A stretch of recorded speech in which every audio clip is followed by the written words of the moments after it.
Good morning and good afternoon. Welcome to another episode of Before Coffee. It is Tuesday, which means we have good news today to inspire you about humanity or the world and how it's not going so awful. Bunch of inspiring and good news stories to report here. This is the first and only international game show Before Coffee, a father and daughter news podcast where we look up our stories right before the show starts. We just got caffeine in our body and we're learning to read and speak live on stream. Let's get into those good news headlines and spin that segue wheel. Today on Good Tues News Day. How one surgeon maintained hospital care amid Sudan's conflict.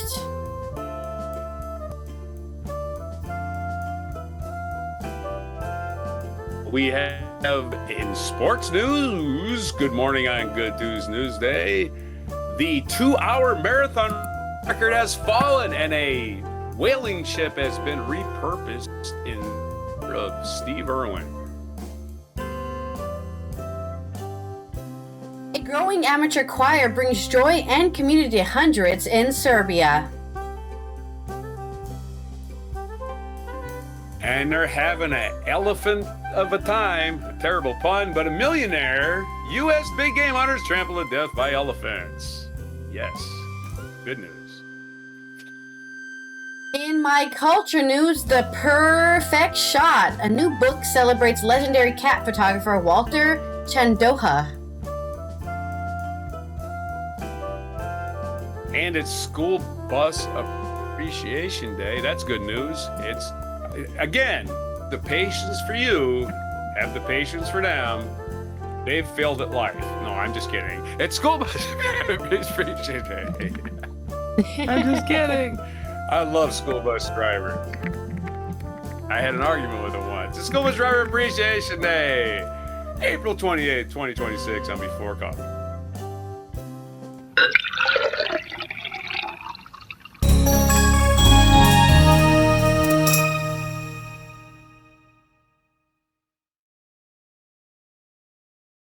Get up and Being drive. a bus driver I that need early? 9 Yeah. cups of coffee to deal with. Sounds rough. And first kid that gave me shit, I go to prison. So that's just not gonna work. I'm just saying, my kids are my kids. I wasn't gonna, but it's just like some of these kids are just fucking. Just think they're gonna live forever with their mouths, right? And I'm sure you had kids like that in a bus. You had to ride a bus for how many years, right? Yeah, at some point I hated stopped, so I barely remember it anymore. The school bus drivers I had, most of them did not fail at life. They actually were part of the family of the people that own the company. So, you know what I mean? Mm-hmm. And so they had a contract with the county, they had a contract with the school district, whatever the fuck it was. Anyway, they just threw people out there that were parts of their family. They just didn't know how to deal with children whatsoever. And man, and when you're a small community, you know these people. You know what Dave Jensen is? I know who Dave is. He married Lynn's mom. Remember that? Bob and Lynn used to live in their land. They got, yeah. Yeah, with the horse. Well, Dave used to be our bus driver. Oh, really? Okay. Yeah, Dave was our bus driver. And his first wife, Penny, was our bus driver. We liked her. She played good music. Dave Jensen was an asshole. He didn't play any music. He didn't even play the freaking radio. He was just a dick to everybody. I guess he never stopped being a Jensen. Hated them. You probably met Jeremy. Jeremy lived right off her property. It's a lot. Jensen's kid. Just a total different person, right? You know what I mean? Good guy and everything. What he's up to. Anyway, segue is alliteration headline. Alliteration headline. She's beat my mom up. So she hated the Jensens. Shout out to the Jensens out there if you're out there. Right, yeah. I thought they were yes. All right. It's school bus driver appreciation day. We're dragging us into this. Let me get my notebook You're going to have to repeat yourself. My first Those are lost in our story little world here. is about First segue was surgeon what? alliteration. Alliteration? Mm-hmm. That's what I thought. First Okay. good news story is coming out of Sudan, where a surgeon is maintaining a hospital amid conflict. This is from Africa News. As Sudan's healthcare system teeters on the brink of collapse, doctors like Dr. Jamal El Taib and Dr. Osman Ismaili Osman are battling against impossible odds to keep hospitals operational and save lives. For Dr. Jamal El Taib, a orthopedic surgeon at the Al Now Hospital in Omdurman, the war in Sudan has forced him to make heart-wrenching decisions daily. With dwindling medical supplies, frequent bombings, and a flood of patients, El Taib has become a symbol of resilience in a country where healthcare is on the verge of collapse. You choose, as if you can decide who will live and who will die, El Taib says, reflecting on the impossible triage decisions he's faced after a strike on a nearby market left over 100 injured and 8 dead. Al Now Hospital, once a tranquil facility with nearly 100 beds, became a lifeline for countless wounded as fighting between Sudan's military and the paramilitary Rapid Support Forces (RSF) intensified. Despite being targeted 4 times by the RSF, El Taib and a small team of volunteers fought to keep the hospital running. Power outages lasted for weeks. Suddenly my throat's really dry. Power outages lasted for weeks, forcing the hospital to rely on fuel from army to operate generators. Essential medications like antibiotics and pain relievers ran out, leaving doctors to perform surgeries with limited resources. Al Now is one of the few hospitals still standing in Sudan. Nearly 40% of the country's hospitals are no longer operational, dismantled for parts or repurposed as military bases. Across town, Dr. Osman Ismaili Osman, director of the Al-Shaabi Hospital, surveyed the ruins of what was once a critical facility for emergency cardiac care. Located near the General Command Center in downtown Khartoum, Al-Shaabi bore the brunt of most of the war's fiercest battles. We've lost cardiac catheterization machines worth $2 million each since the war began, Osman said. Despite modest government support, the hospital remains closed, a stark reminder of a devastation brought by the conflict. While some nations have pledged aid for Sudan's reconstruction, concerns loom for the escalating conflicts in the Middle East, particularly with Iran, could divert attention and resources away from Sudan's recovery. Same thing with Ukraine, huh? We are already at war, and now we are entering a new conflict and issues are piling up, Osman lamented. Yet, amid the chaos, doctors like Al Taib and Osman continue to fight for their patients and their country, with their unwavering dedication serving as a beacon of hope in a nation grappling with unimaginable loss and destruction. As the world's attention wavers, Sudan's healthcare professionals are a testament to the enduring power of humanity in the face of adversity. So there's your inspiration. I know it's a kind of sad news, but it's also inspiring news. These guys aren't giving up. They're not going to run away because there's people who still need their help and their decisions. And that's my story. As the headline should read, pesky practitioners persist in protecting patients, performing physical. Performing. I was running out of. I mean, I covered it, right? That pretty much covered it. I went overboard.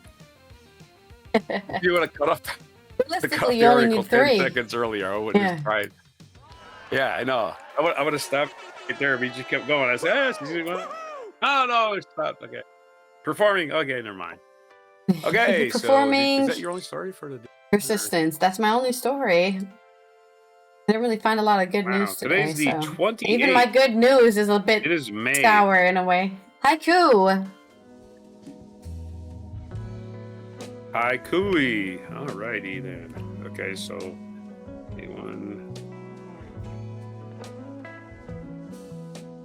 haiku for my 2 stories. So one is about running, and the other one is about whaling ships. So.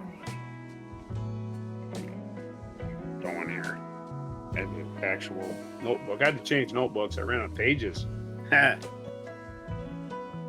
Okay. Sebastian Sau is his name. Sebastian Sau wins London Marathon world record time in under 2 hours. Recorded time. APnews.com. This is a nobody's name on this one. A pair of African distance runners took down what once was most unthinkable records in sports Sunday, shattering the long, unapproachable 2-hour barrier in the 26.2 mile or 42.2 kilometer marathon. Sebastian Sau of Kenya won the London Marathon in 1 hour and 59 minutes and 30 seconds, bettering the previous world record by an astonishing 65 seconds. He beat Ethiopia's Yomif Kejelka, who is running his first marathon and finished in 1:59:41. So they both beat the 2-hour mark. That thing up. What comes today is not for me alone, Sau said, but for all of us today in London. Jacob Kiplimo of Uganda came in third, finishing at 2 hours and 28 seconds. Again, I think that beats the old record too. So that beat the old record. So the record is beaten 3 times. That was 7 seconds better than the previous record, held by Kenya's Kelvin Kiptum, and completed a podium which all 3 broke. Makes you a little suspicious about the course. I just got to throw that in there. London again. Let's move that a little bit. Let's move that line half a mile or whatever. Nobody will notice.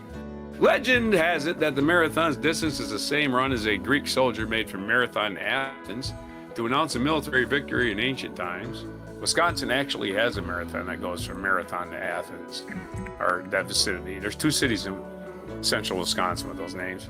On a relatively flat London course, a mostly sunny day. I don't know if they have it anymore. They're probably too lazy. I would just say, probably maybe not. I don't know. They might have quit it a long time ago, for all I know. On a relatively flat London course, on a mostly sunny day, that's probably the flat course. I think that's what it is, the flat course, like we were talking about.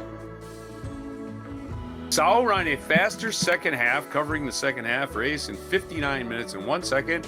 He and Kejelka pushed clear after 18.5 miles. Then Sau made his solo break the final 2 kilometers. Fans showered him with loud cheers as he sprinted to the finish line at the mall. I think they help a lot, Sau said, because it was not for them. You don't feel like you're so loved with them calling you so happy and strong. Sau, who came in as a defending champion in London, said it was a day to remember for me, and thanked the huge crowds who lined the streets of British capital to witness one of the greatest performances in sport. That asks a simple question: how fast can a person run? Under 2 hours has been done before unofficially. Here we go with the fake Roger Bannister 4-minute mile in 1954. That mark was lowered 18 times before it reached the current world record, which is now 3 minutes and 43.13 seconds by Morocco runner El Guerrouj. Icam El Guerrouj. The mile has been largely replaced by the 1,500 meters as the main 4-lap race in major events. The marathon, however, remains a staple of world-class running, and the 2-hour barrier, a nice even number at a distance that has been around since ancient times, has been the sites for the world's greatest runners for at least the last 20 years. Kenya's long-distance runner Eliud Kipchoge did, in fact, break 2 hours in 2019, but it did not go in the record book because it was a specially tailored race, the 1:59 challenge, run in a favorable conditions on a 6-mile track and a stable 41 rotating pacemakers. Yeah, that's not a real marathon. So there's your story. I don't know why they said this was a short story. They lied to me. I apologize. They must think I'm a speed reader. But that's your I thought it was pretty short. I shortened it. Oh, okay. Much more can I say? Much more For can my I say? Here's haiku? the history of running. I'm not going to do that. Beat grace the haiku pavement. time. Through rain and cheers they conquer. London's heart beats loud. Woohoo! Woohoo! Okay, your next story. One more. This one's even shorter. Hopefully. Maybe they lied to me again. ABC Net EU. This is Australian site, I imagine, because it's about an Australian man, Steve Irwin. Our authors, Clifford and Bridget Murphy, retired anti-whaling vessel MV Steve Irwin sets sail for conservation comeback. The MV Steve Irwin spent more than a decade defending the world's oceans. After more than 7 years out of action, the former has been restored to its former glory and will return to marine conservation as ship for good, for being the numeral, not the word. The flagship anti-whaling vessel was retired in 2019, yard in Hong Kong. It was an anti-whaling vessel. I thought it was a whaling vessel. That's cool, whatever. At least it's not a junkyard. It was going to be scrapped. Ship for Good founder and skipper Kerry Goodall said, unable to bear the thought of losing an unimportant part of Australia's maritime history, Miss Goodall bought the ship for just $10. Well, damn, I could have had a ship. I didn't know. I'm always in the wrong place. Since 2022, Miss Goodall and a crew of volunteers have been working to restore the ship and get it sea ready. In its prime, the MV Steve Irwin fought anti-whaling campaigns in the Southern Ocean, ramming Japanese whaling ships and shutting down illegal Chinese drift netters. It's a war down there, Miss Goodall said. Sea Shepherd claims that MV Steve Irwin helped save the lives of more than 6,000 whales. It's 10-year tenure. There is an unintentional repetition. What do they call it? Homonyms? Things that sound the same? 10-year tenure? Are you kidding me? They actually put this in type so I could say it. 10-year tenure. They're the same word. Wow, that blows my mind. All right, let's find more of those. Let's find more homonyms. What is it, homonyms? Is that what it's called? They sound the same, mean different things, and they're spelled different. Even year after 10 years, they went back to Antarctic and I'm gonna look this up. Homophobes? Somethings. After I'm stuck on this now. After 10 years, they went back to the Antarctic and protected the Australian main sanctuary from illegal whaling, Ms. Goodall said. It's ship's claim to fame. The ship's blue and gray camel with Newcastle Harbor, where it's been docked since 22. The original plan was for the ship to be a floating museum, a functional space, ocean conservation. However, the help of an engineer and volunteer, Steve Ward, the ship is ready to sail again. Bam! End of story. Haikus about ships and whaling and Steve Irwin, the crocodile hunter. Vessel sets sail, inspired by Steve Irwin, to guard ocean's grace, which are whales. If whales could talk, they would probably start a war against us. Well, they definitely can talk. Well, we just don't know what they're saying. Talk to us, yeah. Talk to humans. Yeah. Yeah. It's a whale of a problem for sure to figure out what they're saying. Ha ha. Non sequitur is our next segue for my next good news story. This is coming from Serbia, with a growing amateur choir raising the spirits of the community in Serbia, or a community in Serbia. This is from Jovana Gek on AP News, coming out of Belgrade. An amateur pop choir that started with a couple dozen singers in a small Serbian town has found unexpected success across the country. Its motto? Anyone can sing. That is also a motto I live by. While community choirs are common in other countries, they are relatively rare in Serbia. The no-stress and fun approach has attracted hundreds of people, mostly women of all ages. Modeled after similar projects abroad, the choir is encouraging everyone from 5 to 105 to join and sing for joy and stress relief. Since starting out in a small town in central Serbia 4 years ago, Pop 4 has spread to 10 towns across the Balkan country with an ambition to grow further. There are no auditions or voice tests, and newcomers don't have to know how to read music. People come as total amateurs. Most of them say they have no clue about singing, said Nenad Azanyak, who trained as a music teacher and founded pop choir, and with his wife. And his wife. He found his wife as well. Nevenka Bila, 72, said the choir has provided a much... Yeah, exactly. Has provided a much-needed positive contrast to the everyday reality of political tensions and pro-democracy protests in the troubled Balkan country. In this madness that we are living, where I spend half of my free time in the streets fighting for basic human rights, I found something that feels so good for me. Bila said, I discovered a new world. A whole new world. They probably sing that song in Serbian. The group packs halls and venues across the country weekly to belt out popular tunes, mostly in Serbian, though sometimes they also sing songs by Croatian and Bosnian bands and singers. Though amateur, the choir often performs at festivals and events in Serbia and abroad. I never miss a class, said Radmila Kozark, a 62-year-old economist. The choir has changed her life for the better, she said, adding that she made wonderful new friends and can't wait for their after-class chat and coffee together. The choir has had a very positive effect on me psychologically, she said. It is joyful. It reduces stress. Music is known for the positive neurobiological and psychological effects. Psychologist and Singing Dunum University professor Alexandra Jurkic said in a group.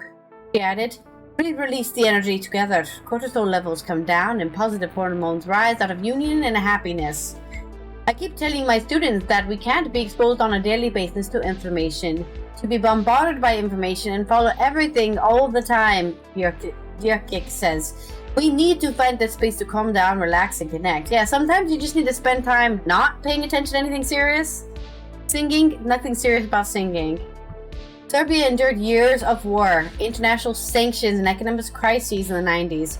The country remains politically divided and struggles economically. Youth-led protests against populist President Alexander Vučić erupted in 2024 over a train station tragedy blamed on a widespread negligence and corruption in the big state-run infrastructure projects, which we've talked about.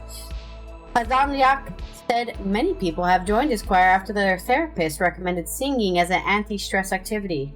They find the sense of belonging here. They enjoy it, he added, describing a feeling of togetherness. Singing comes second, socializing comes first, Azaniak said. In total, some 2,000 people have sung with Pop War since it started in the town of Gorji Milanovac in 22. Azaniak said he's not stopping there. The plan is to have the whole region singing, he said. Yeah! Maybe you can sing your stupid president out of position too. Just sing him away. He'll be like, my ears, I have to leave. All right. That's my story. So I need a non sequitur about karaoke, man. Oh yeah. Your sister got a karaoke machine yesterday. Yeah, I've seen it. Just opened it. She got a pretty cool. Yeah, it works on Bluetooth. Guys, all that cool modern shit. I was like, man, I wish I was a kid.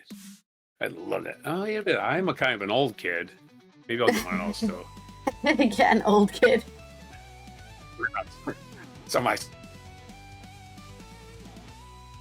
he loves me karaoke. I've only been brave enough to do it about 4 times, but yeah.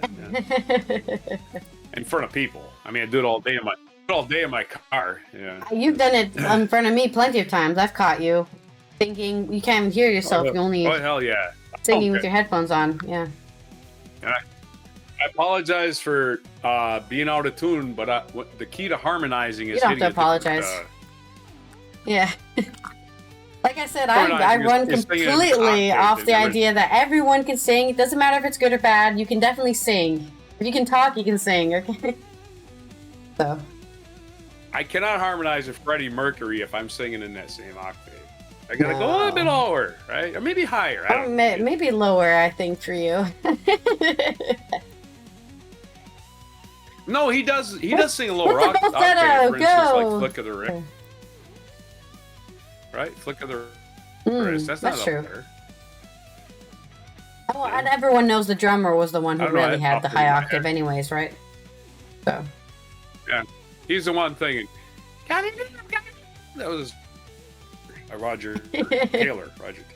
Your non sequitur is complete.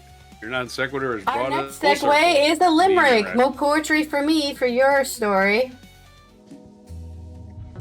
My big story today is, and legitimately, because elephants are big.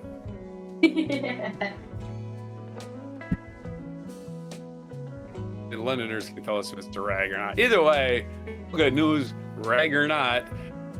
Their U.S. big game hunter millionaire. Again, I have nothing against rich people. It's just when you stink. That's what I got a problem. Millionaire U.S. game 5 is trampled to death by 5 elephants. He took it, so it's enough. My turn. Oh, hunt antelope. Hunting wasn't even hunting elephants, just antelope. In Central Africa. Again, you can't feed yourself. You got to go to Africa to hunt for food. I'm sorry. You're a millionaire. Go to a restaurant, order that big fancy meal, tip heavily, flirt with the waitress, go home, pass out drunk. That's what your job is, Mr. Millionaire. Not to go fuck with all these other animals in the Serengeti plain. It's probably Serengeti. Probably. Millionaire U.S. game hunter was by 5 elephants while hunting small forest animal in Central Africa. Small forest antelope? What? You little things like that? Snack size? Oh, I don't have one of those. My menagerie of heads on the wall. Mm-hmm. Oh boy, I'm not gonna get through this article. It's just this is like the Mount Everest people that died. At least they weren't trying to kill elephants in whatever. They weren't trying to kill somebody immediate vicinity. People. California vineyard owner, Ernie Dacio, who's 75. Oh my God. No wonder he got trampled. He couldn't get the hell out of the way. Who owns a vast collection of exotic animal heads in trophy rooms at home, was trampled to death. He was being guided by a professional hunter in a thick forest of Gabon. A $30,000 pound stock. He was paying $30,000 at an elusive yellow-backed Duke Diker. Why is it elusive? It's probably endangered. I don't know. Either way. Over the decades, he has hunted elephants, leopard, rhino, buffalo, and lion. And back home in the U.S., he has hunted almost every species out there. The highly respected hunters in the Lope Oconda rainforest when his hunt stumbled upon 5 female elephants with a calf. African elephants are the largest land mammals, and females can stand 12 feet tall at the shoulder, weigh nearly 4 tons, and run at speeds up to 25 miles per hour. If you're keeping track, a 2-hour marathon, the fastest human can go is 13 miles an hour. So, you ain't gonna run an elephant.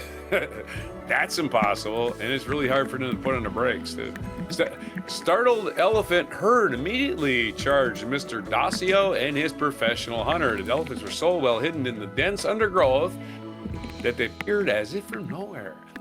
And the professional with the high-powered rifle was just flung aside. California vineyard owner Ernie Dacio was ambushed and killed by 5 elephants while hunting. Over the decade, what are we doing this? Repeating the story. Oh, they just wanted to do it.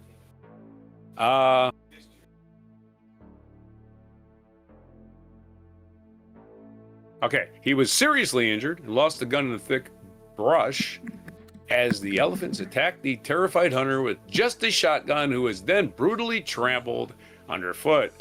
A retired game hunter in Cape Town who knows the victim said Ernie has been hunting since he could hold a rifle and has many trophies from Africa and U.S. Now he's a trophy. So there's your fun little news about hunting. Bungalow Bill, we can go on a little farther about this clown. Hey, Bungalow Bill, what did you kill yourself with an elephant trampede? Trampoline. Exactly. Let's go on with this a little bit. Mr. Dacio was hunting for the rare, again rare meaning there's not many of them in the world, yellow-backed duiker, which is a shy forest-dwelling antelope first discovered by English botanists in 1850 with short 8-inch horns. He also had a license allowing him to hunt dwarf forest buffalo in Gabon. Africa will just sell you any license for, just name your apparently. The safari company Collect Africa has been killed on April 17th in a brief statement saying he and his personal hunt had encountered the elephants during a hunt in Central. It said the professional hunter was injured after a pair of encountered. We already gone through this 5 times. They repeat the same thing. The story's pissing me off. That's like the 3rd time I said that. That's basically it. He got trampled by some elephants. Elephants are really protective of their young, as every beast is, including us. So we just kind of understand that. Crazy guy was a threat. They've seen humans before. They know what them guns are. Elephants live with great memories. This is a fact. Don't even try to deny it. They got big brains. They might be really super smart. They just can't talk with us. That's it. They don't have opposable thumbs. Doesn't make it stupid. Anyway, let's go. Let's have it. I'm sorry. Let's have I'm it. being short. Maybe you weren't ready. Limerick. Let's have it. In a jungle where riches once thrived, the hunter with an ego arrived. But the elephants bold, with their stories of old, trampled greed and the hunter contrived. There you go. Try. Ooh.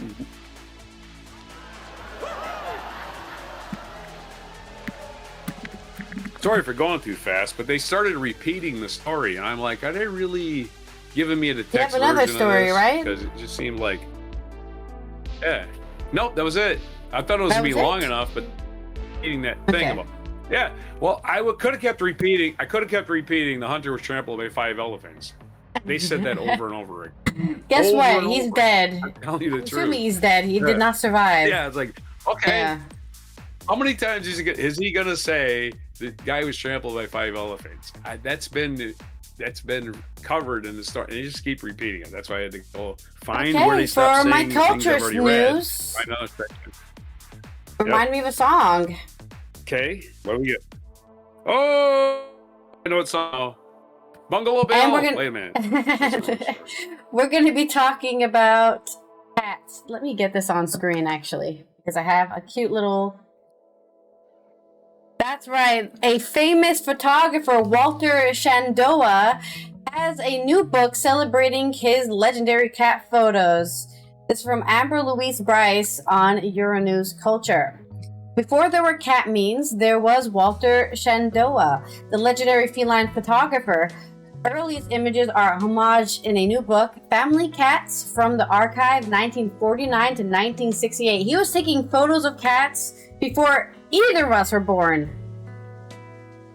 Legendary cat photographer. Among the chronically online, there's a popular theory known as the cat distribution system, CDS. It suggests that as sure as the sky is blue and the grass is green, the universe will one day deliver a cat into your life, often when you need it most.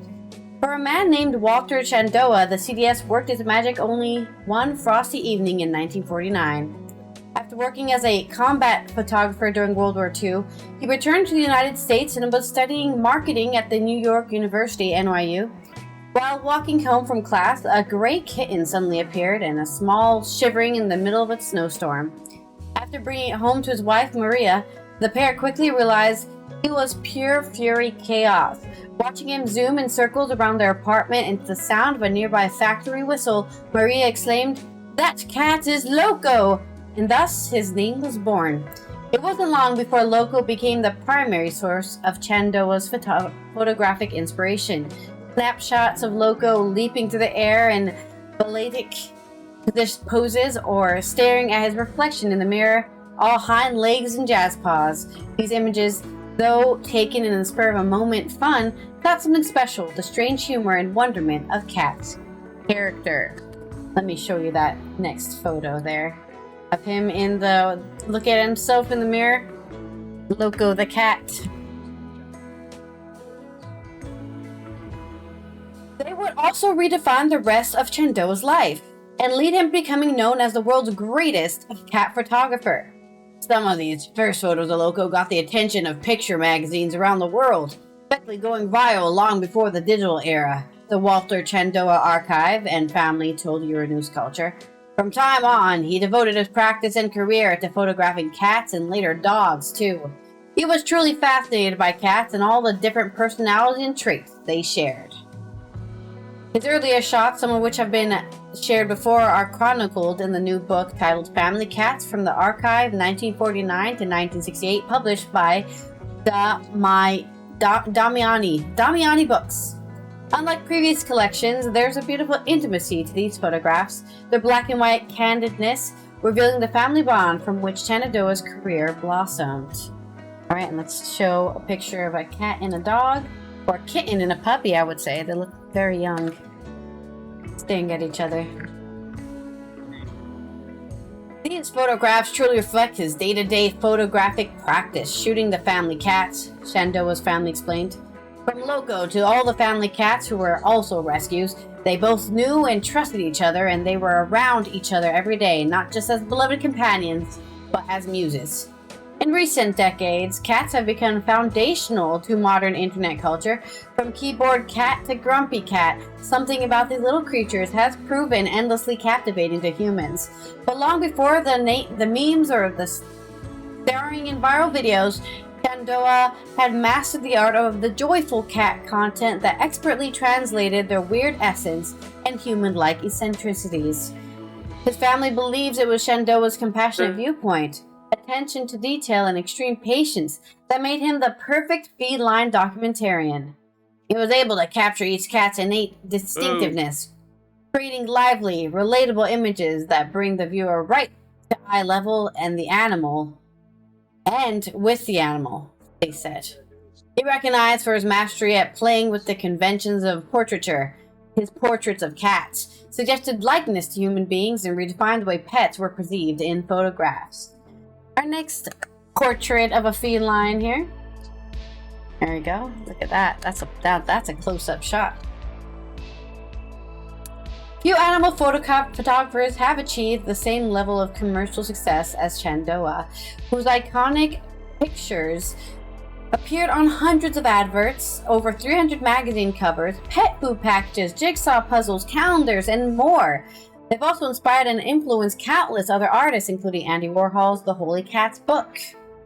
Perhaps the most impressive part of Shenandoah's works, however, remains the fact that he was able to work with cats at all. As anyone that lives with one will tell you, they do not like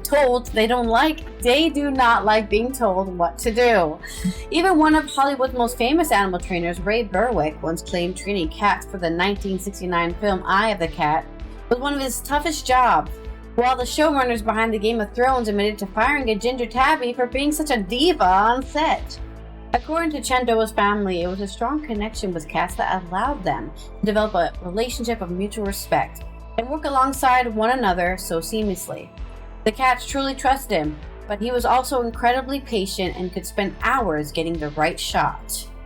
And then for our final cat photo,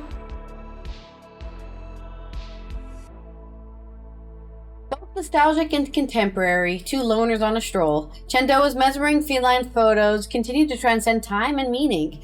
The high contrast the kitsch and glamour of his later work were recently displayed at the Milan Design Week in a collaborative expedition with Toilet Paper Creative Studio, where squishy-faced Persian cats stared wide-eyed from frosted cakes and heart-shaped stools. In this timeless quality of Shenandoah's family hope will resonate with those viewing his older work. Comforting reminders that while seasons pass and the world changes, our love for cats remains the same. We hope it gives the joy and delight of discovering this remarkable body of work from another time that is iconic. So yet again, you can find Walter Shenandoah Family Cats from Archive 1949 to 1962. I guess anywhere that you find books. I'm sure you can figure it out. You can probably just search that and see some beautiful, nice coffee table read of cat pictures, basically. And that's my story. Some positive cat energy. Song it reminds me of is The Year of the Cat by Al Stewart. Al Stewart from Scotland. Scotland's own Stewart. If you know that song, it's got everything. That song's got everything. It's got a mysterious story. Some lines. guitar solo. Yeah, have you not heard that? What? I could sing it. In the morning from a Bogart movie, in a country where they turn back time, you go strolling through the park like Peter Lorre contemplating a crime. It's like, and then the Year of the Cat. It has nothing to do with cats whatsoever. It's like this fantasy this guy's having about this. Well, famously, the cat was kicked out of the. You know how the lunar New Year works. There's no cat. There's a tiger. There's no cat. Right. They've used the Year of the Cat for a lot of years. Again, I was born in the Year of the Tiger, which is technically the Year of the Cat. So I had to think about it a lot. And I'm a dog. Even though I'm not, you know, I don't know to tell you that. But for the cat, there you go. And they just do it for Tiger Woods. They used to do it all the time. Is it the Year of the Cat? When is he going to win the tournament? Is it the Year of the Cat? Yeah, Tiger Woods was a cat, right? And that's what a lot of dogs called him. They just called him the Cat for short because he was going to win. They didn't going to win. Tiger's here, or the Cat's here. We got no chance. We were playing for second. Yeah. Our next segue is a hypothetical for this day in history.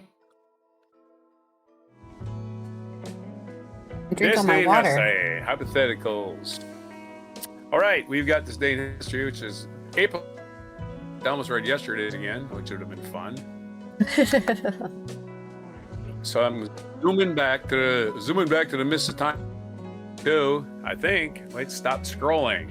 Hello, my computer just says I'm done. I'm not going to scroll anymore. I'll scroll up, but not down. It's got to load more pages. I wasn't done. April 28th, 1442, King Edward IV of England was born in Rouen, France. How do you King of England born in France? Oh, that's right. They did that, didn't they? Yeah, a lot. 1750, James Monroe. James Monroe was born in Virginia. He was president of the United States. He discovered something called the Monroe Doctrine, which said, we get the land we want. All we gotta do is take it. That was the Monroe Doctrine. A pretty bold thing to say, but hey, whatever. Stop us. I guess that was a plan. 1789, William Bligh, captain of the British ship Bounty, was set adrift with 18 men and a mutinous sailors led by master's mate Fletcher Christian. Well, good. William, a famous Captain Bligh, everybody hated the guy. But I don't know. I wasn't on the ship, but being on the ship myself, after about 20 minutes. So, 1878, Hector Lionel Moore was born in Philadelphia. Mr. Potter. That's right. Mr. Wonderful Life. Happy birthday to a wonderful actor. Born in 1878. Great uncle to Drew Barrymore. 1881, gun kid escaped from prison in Mesilla, New Mexico, at a restaurant we've eaten at at least a dozen times. You've eaten at. So that's pretty cool. On this day in 1881, Billy the Kid escaped from a prison in Mesilla, New Mexico, where he had been convicted of murder and sentenced to death. He was killed several months later by Sheriff Pat Garrett. The name of that restaurant is La Posta. It used to be the post office and the jail. It's called La Posta, and they have pretty good food. We used to eat there all the time. We would go almost all the way into Las Cruces, and we'd stop at La Mesilla, which was the first capital of all of New Mexico. And again, all of New Mexico at one time was California, Colorado, Utah, right? So important place, right? Anyway, back to the stories. That's kind of cool. They put La Mesilla in there. Just to eat. I mean, we've actually eaten there a lot. 1926, Harper Lee, who won that claim for her novel To Kill a Mockingbird, was born in Monroeville, Alabama. And she set mockingbirds the next day. That's my favorite bird, mockingbirds, man. They're pretty cool, yeah. They just do all the bird. If you just sit there, sometimes it depends on the bird, right? Sometimes I lose count around 30. 1945, Dictator Benito Mussolini was executed after his mistress were executed. Don't forget, they were dragged through the streets. So don't be a dictator. Don't be a dick or a dictator. 1947, Norwegian entomologist and adventurer Thor Heyerdahl set sail from Peru aboard the raft Kon-Tiki. They arrived in Polynesia 3.5 months later. They were Kon-Tiki on a raft, and I had to read that book in. I'm still traumatically affected by it. We spent months on that book. Months, it seems, on that book, Kon-Tiki. And not even in history class. And I guess it was social studies. Yeah, it was like social studies. 12 years on Kon-Tiki, longer than the actual voyage we spent in that. 1952, the Allied occupation of Japan came to end after 7 years of rapid social and economic change that followed the country's surrender in WW2. 1967, after the Vietnam War, boxer Muhammad Ali refused to be drafted in the U.S. Army, citing religious reasons. His subsequent conviction on criminal charges eventually overturned in court. I want to remind everybody, Muhammad Ali was something like 25 or something when he was drafted. Like way over the average draft age. Seemed punitive. 1969, after voters rejected referendum outlining his proposed political, de Gaulle resigned as in France. He following year. Well, he might as well enjoy it a little bit, but it probably wasn't that joyful. I don't even think he was all that old, right? 1969.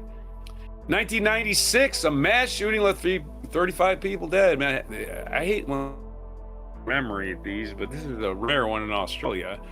Left 35 people dead and 18 others wounded in Port Arthur area of Tasmania, Australia, the country's worst mass shooting. It led to stricter gun controls. Australia did so.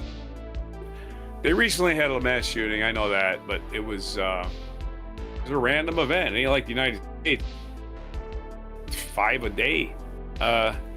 2001, American businessman Dennis Tito became the first when he launched into orbit aboard a Russian supply mission to the International Space Station. He paid approximately $20 million for the trip.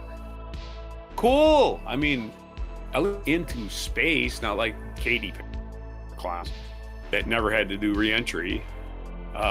2003, the iTunes Store, which gave users the ability to purchase and download music from the internet directly from iTunes library for transfer to their iPad.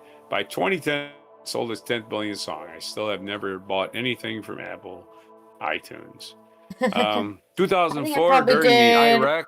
I think I probably bought a Paramore album on Apple. And that's about it. One Paramore album.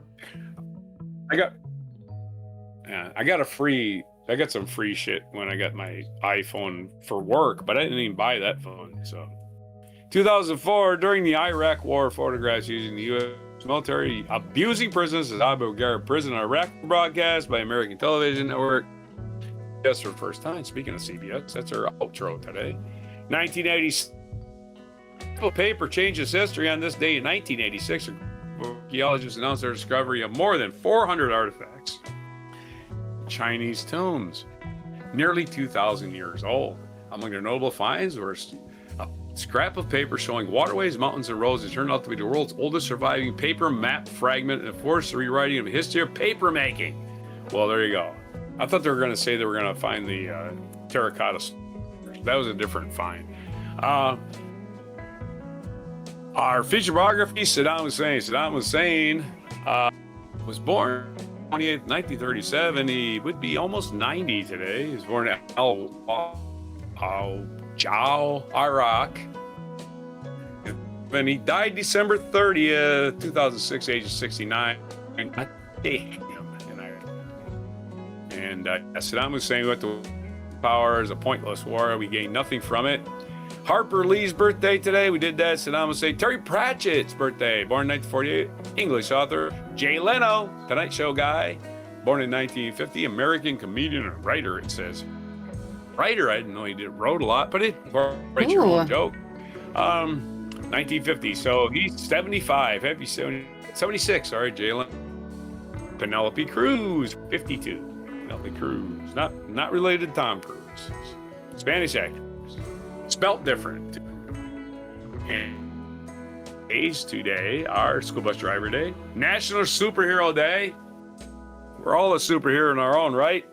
Every that someone else that doesn't have it, or realize it, or develop it, or whatever, or ignore it. It's up to you. National Blueberry Day. National delicious antioxidants and limericks. Yeah, and some antioxidants too. Try to rhyme antioxidants something. National Bravehearts Day. It's not about William Wallace, unfortunately, or Robert the Bruce. It looks to be about a child with cancer, because not too many children are bald, and that's a picture of a bald kid. So those are your day today. It is hopefully not too more. No, it's not anymore. Your mispronunciations, your haikus, your limerick, and your good news, your great news, and your news for Tuesday, April 28th, 2026. On before blueberry pie. Yummy, yum. Blueberry muffins, of course, are my favorite thing. What a scoop of ice cream. Almond says she only ever bought two songs off of Apple because they weren't available anywhere else. So I'm curious what those songs would have been. Yeah. Because honestly, the only reason you ever use Apple Music is because you have an Apple device. If you don't have an Apple device, there's like no reason to be using it, in my opinion. So I think I had, before iPhones even existed, right? There was these things called iTouch. I think I had an iTouch too, and I bought music on that. And then I never That reminds used me, I have an iCloud. Apple product again after that. I keep getting emails that say my iCloud is full. And when I go to empty my iCloud, they say, you cannot access your iCloud unless you're on an Apple device. Yeah, right? You guys are diabolical. Number one reason I don't use Apple products. They make everyone, first of all, the culture around it is really fucked up. Like the people who are like Apple for life. I'm a brand. I'm always going to support Apple. They put themselves in these boxes, and then Apple physically puts you in a box. You're stuck in the box. And like I can understand why people are like, oh, I can't use Android because I'm being babied by Apple, who tells me what I'm allowed to do and what I'm allowed to think and stuff. I have to figure it out myself. Oh, I'm scared. So that's what I think about people who use Apple. They're probably why we have bad tech literacy. They used to be back in the day, Macintosh, it was form over function. Yep. Getting Apple buy, and it didn't work it stopped working. You got this fancy looking computer that and it's still kind of like that, honestly. What happened was the laptop revolution took that out completely. Because laptops are just so much better than desktops, unless you got a lot of frame stuff you want to save and keep in one spot. You know this. Yeah. So, and then, of course, now cell phones, forget all that shit. Why the hell would you need a big old dang decorative computer in your office? Yeah, and to be fair, I did have a MacBook. Look at my Mac. And my MacBook was great, but like, yeah, it just doesn't, you can't do anything with it. You just can't do a lot of things with it. I think Melanie has an iPhone. I keep forgetting to ask her if I can borrow, so I can go look at what the hell's on my stupid iCloud. Which I have an iCloud because I had an iPhone for work. I had nothing to do with it. Nothing to do with it. I had no say. They said, you get an iPhone or you get nothing. Oh, it has better security or whatever, when it has about the same amount of security as every other phone. No, I'm saying that's what people think. Whatever deal they swung. Yeah, exactly. Yeah. Well, that is a fact. That since iPhones are an American product, they took them a long time to get certified for secure transmissions. That's why I had to carry a BlackBerry for a while. BlackBerry phone, right? That was my phone. I didn't like BlackBerry. The BlackBerry is the only thing the government would approve for secure communications. I think the iPhone's been cleared now. So, but they had to give up their encryption to the government. They couldn't go, we're going to hide encryption deep in our deep in our memories of our phones that nobody can get to, and only us. And we're going to take it to our graves. It's, you know, he probably did, right? Yeah. But they had to give it up because the criminal cases, they got to get this evidence. The FBI says, we need to get into that phone. And they said, no, we're not giving that up. It's proprietary. And the FBI says, we're FBI and we're proprietary. And eventually, I think the FBI got their information off that iPhone. But then when the iPhone wanted to be certified for encrypted phone calls for the U.S. government, they had to give over all of their crypto, you know, the law, you know, all right. It's basically just a way of scrambling a signal. There's a billion ways you can do audio, right? And every audio can be scrambled. Every audio bit can be scrambled an unlimited amount of times. And the only way to unscramble it is to have the exact same information at the other end, bit by bit. That's encryption. And it sounds even different. And it's a little bit delayed. You probably don't even notice it because of the delay in communications already built in. But so Apple got that, but they had to give up their proprietary the songs she shit. bought were a cover of Steve Winwood's Higher Love that was done by his daughter, Lily Winwood. Lily where Winwood? Steve sings backup vocals for her. And then the second song she bought was Mad as a Hatter by Larkin Poe. So, cool. I don't know either of those songs, I think. Higher Love, maybe. I always thought Steve Winwood should have played the Woodwinds. On Woodwinds tonight, that's what Steve Lily Winwood. does. This is my hypothetical. In another future where I was an Apple shill, I would also probably be like, I don't know how to use phones because I only know how to use Apple, and they You legitimately worked for one of the co-creators of Apple, Steve Wozniak. Yeah, I suppose in a way. Yeah. You should. Yes, As you an did. intern. You did. I'm serious. He didn't pay you. But it was his charity. It was his charity you worked for. Nobody paid you. You weren't paid. That was a shame. Somebody paid me $50 to upload all the footage to Dropbox, though. Nope. It was illegal. It was supposed to be free. I'm pretty sure it passed the statute of limitations. You're ruining this rich guy's tax loophole. You know that, right? It wasn't him. It was whoever was on the U.S. team who paid me. Every one of these people that created a team. Every one of these rich guys that created a team for the polo tournament. If that's what we're talking about, a Segway. I still don't know how to say it.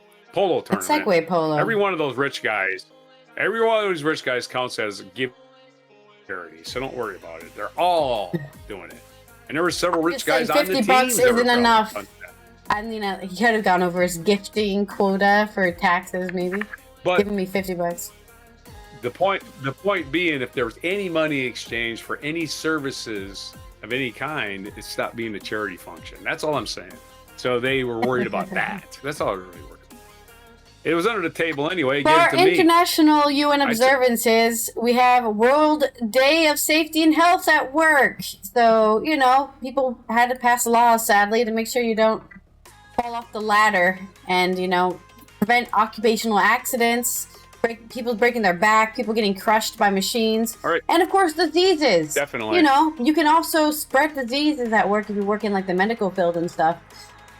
So if somebody's making you do something that's dangerous for your life, you probably should contact, I don't know, OSHA or something, or the government office of worker protection. Be like, hey, my company's making me, you know, almost die at work every day. It's also still World Immunization Week, so keep getting those vaccines, guys. If we're all immune to the viruses, we can't die of malaria and other. What's the other one? One that's spreading in the U.S. right now? Measles? Yellow fever? Oh yeah. That's just a yellow fever. Vaccines, that's everyone. Mosquitoes too. And if you don't have your vaccine, stay away from everyone else. Thank you. Dropsy, scrapula, whatever. I'm just making up names. This has been Allison here from the Netherlands, Roger from the East Coast of the U.S. as we finish up another good news day. We'll see you tomorrow for Wacky and Weird Wednesday, in which we'll cover all the weird and wacky news that we were able to find. I already have 2 stories myself. Oh, yeah. I don't know why, but a lot of good news stories are also wacky stories, too. Like, oh, I can't believe that happened. So we'll see you tomorrow. Don't forget to subscribe to the Before Coffee podcast channel if you're not already subscribed, so you know when we go live and post a video. Turn on those notifications so you know... Well, you get notified when those things happen. And thank you everyone who's already following, already subscribed, and our Before Coffee supporters on Patreon. Here is our belated Earth Day mic drop moment. The hoopla of Earth Day is over. The problems remain. It was Earth Day last Wednesday when we didn't do a show. So this was going to be the mic Let's summarize the points that were brought home today. The first Earth Day, 1970. So far. For instance, the militants who see all this as an establishment. More of us need to celebrate the Earth. We wouldn't be here without it. Urgent concerns like civil rights, like Vietnam. This is they seem not to have missed the the point that there are no civil rights. This is the Face the Nation on Sunday. This is an editorial, basically. Who see this as a safe crusade. Walter had they seem to have missed the point that it will involve treading on more special interests than ever in our history. For the first time, they may even have to come out against motherhood. For instance, otherwise we are making too many people. Is only the hysterical creation of do-gooders. They've missed the point. The real truth is too less people have all the stuff. We don't even, not even close to having too many people on the planet. There's just 5 people who have all of it, and they're not sharing it with the rest of us. The too silent majority. The greatest disappointment. People that say Earth Day didn't work are wrong. Participation across the country, and no, I think it's made me have a love for Earth. I'm at least one successful participant of Earth Day. With the messages through Earth Day is when I learned to love nature. Earth Day. Well, that's one thing. I visited Los Angeles for the first time in 1986. They used to have smog alerts all the time. The last time I was in Los Angeles, you could actually see the mountains. Yeah, that was the first time I was there. I don't even know what smoggy LA looks like. Which Americans have never been asked to make in time of peace. That stopped acid rain. Acid rain used to be very common. Undertake a revolution in its way of life. Yep.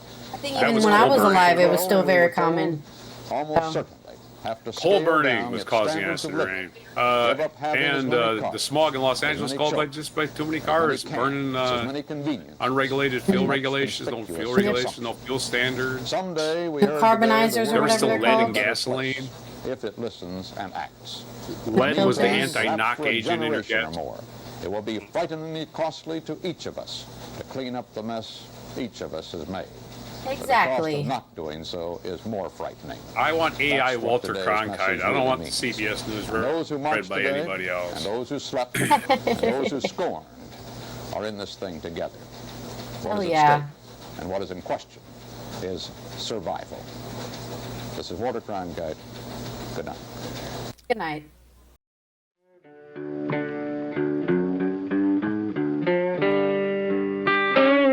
Be sure to hit the like, subscribe, and notify buttons, and follow our other channels, Toxic Alley, History of Gravy, and Scratchy Old Records.